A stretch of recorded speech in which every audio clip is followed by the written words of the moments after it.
नमस्कार, ये आकाशवाणी पटना है। अब आप दीप्ति रमन से प्रादेशिक समाचार सुनिए। राज्य में नई मंत्रिमंडल के गठन के बाद अब नए मंत्रियों के बीच विभागों का बंटवारा होगा। प्राप्त जानकारी के अनुसार आज विभागों का बंटवारा कर दिया जाएगा। साथ ही आज ही मंत्रिमंडल की पहली बैठक होने की भी संभावना है। मुख्यमंत्री नीतीश कुमार ने कहा है कि राज्य की एनडीए सरकार बिहार के विकास के संकल्प के साथ पूरी प्रतिबद्धता के साथ काम करेगी। सोशल मीडिया पोस्ट में श्री कुमार ने कहा कि केंद्र सरकार के सहयोग से राज्य सरकार विकास के पथ पर अग्रसर है।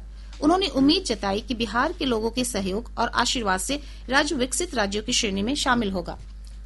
प्रधानमंत्री नरेंद्र मोदी ने कहा है कि बिहार की नई एनडीए सरकार एक ऐसी शानदार टीम है जो राज्य को नई ऊंचाइयों पर ले जाएगी। सोशल मीडिया पोस्ट में श्री मोदी ने कहा कि नीतीश कुमार एक कुशल और अनुभवी प्रशासक हैं और उनका शानदार ट्रैक रिकॉर्ड रहा है।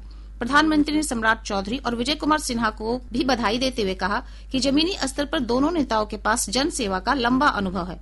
श्री मोदी ने उम्मीद जताई कि मंत्रिमंडल के सभी सदस्यों के सामूहिक प्रयासों से बिहार प्रगति पथ पर आगे बढ़ेगा। जदयू के वरिष्ठ नेता और केंद्रीय मंत्री रामनाथ ठाकुर नीतीश कुमार के 10वीं बार बिहार के मुख्यमंत्री बनने पर बधाई दी है।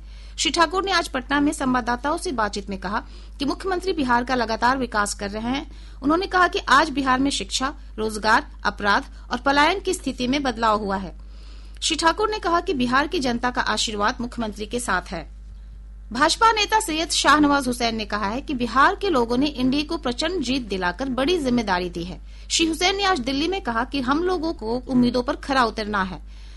उन्होंने कहा कि नई सरकार में बहुत संतुलित मंत्रिमंडल बनाया गया है, जिसमें अनुभवी और युवा जोश वाले नेता भी शामिल हैं। प्रादेशिक समाचार आप आकाशवाणी पटना से सुन रहे हैं। लोक जनशक्ति पार्टी रामविलास के अध्यक्ष और केंद्रीय मंत्री चिराग पासवान ने कहा है कि विपक्ष ईमानदारी से चुनाव में हार स्वीकार करने के बजाय वोट चोरी और एसआईआर पर ठीकरा फोड़ रहे हैं। श्री पासवान ने आज पटना में संवाददाताओं से बातचीत में कहा कि उनकी पार्टी भी हार से गुजरी है, लेकिन हम लोगों ने विनम्रता से हार को स्वीकार किया है। केंद्रीय गृह मंत्री अमित शाह ने कहा है कि सीमा सुरक्षा बल बीएसएफ के कारण देश की सीमा सुरक्षित है। आज गुजरात के भुज में सीमा सुरक्षा बल के 61वें स्थापना दिवस समारोह को संबोधित करते हुए गृह मंत्री ने कहा कि पूरा देश बल के जवानों की वीरता को सलाम करता है। उन्होंने कहा कि जब तक बीएसएफ देश की सीमा पर मौजूद है, कोई हमारे देश में घुसने की हिम्मत नहीं कर सकता। श्री शाह ने बीएसएफ की सराहना करते हुए कहा कि बल सभी ऊंचाइयों को प्राप्त करने में सफल रहा है। बिहार महिला कांग्रेस की प्रदेश अध्यक्ष सरवत जहां फातिमा ने अपने पद से इस्तीफा दे दिया है। पार्टी के राष्ट्रीय अध्यक्ष मल्लिकार्जुन खड़गे को प्रेषित पत्र में फातिमा ने पार्टी नेतृत्व और बिहार कांग्रेस के शीर्ष नेताओं पर गंभीर आरोप लगाए हैं। उन्होंने चुनाव में टिकट बंटवारे में महिलाओं को नजरअंदाज करने और कार्यकर्ताओं की उपेक्षा का आरोप भी लगाया।